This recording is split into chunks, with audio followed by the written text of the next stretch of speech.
ছাড়বেন না তো, ছাড়বেন না তো? দেখি দেখি কেমন নাচারে।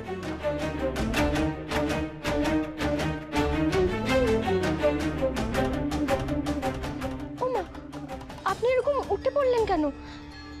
আবার মাথা ঝুঁকে গেলে রক্তটা বেশি করে বেরোবে। আপনি গিয়ে বসে থাকুন। ও বৌমা, মেজো বউ।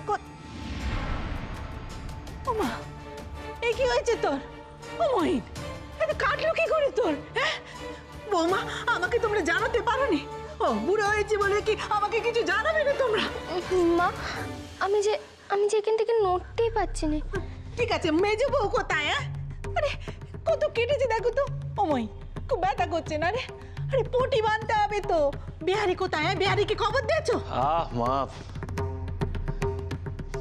দেখো, কেন এরকম করছো তুমি? হ্যাঁ, কাকিমা গেছে বিহারিকে ডাকতে, সে এক্ষুনি চলে আসবে। এই জন্য জানো তো, এই জন্য তোমায় কেউ কিছু বলে না। চুপচাপ বসো এখানে। তুমি নিজে তো কিছু করতে পারবে না, শুধু শুধু সবাইকে অস্থির করে তোলো। আরে অস্থির হবো না? তোর কতখানি কেটেছে সে ধারণা আছে?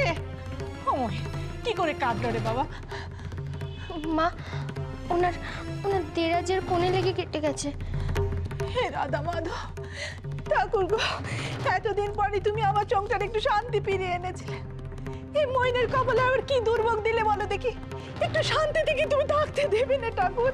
শুনি। ও দিদি, তুমি এ পড়েছো? আমি বেহারিকে বলে এসেছি, সে বাস্কটা নিয়ে এক্ষুনি আসলো বলে।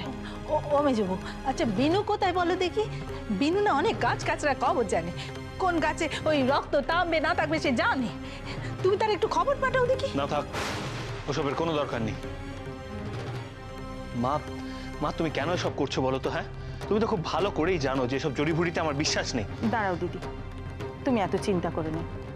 আমি বরং গিয়ে একটু ওই গেঁদা পাতা বা দুব্বো ঘাস তুলে নিয়ে আসি, থেঁতো করে লাগিয়ে দিলে রক্তটা বন্ধ হবে।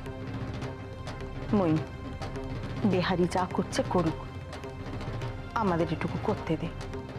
সামান্য পাতার রস বই তো নয়, তুই আমত করিস না। অত কথা কি আছে মেজবু? আমি ওর মা, আমি ওর ভালো মন্দ সবকিছু বুঝতে পারি। সব সময় কি ওর কথা শুনে চলতে হবে নাকি? যাও তো মেজবু, যাও দেখি তুমি। হ্যাঁ দিদি, এক্ষুনি যাচ্ছি।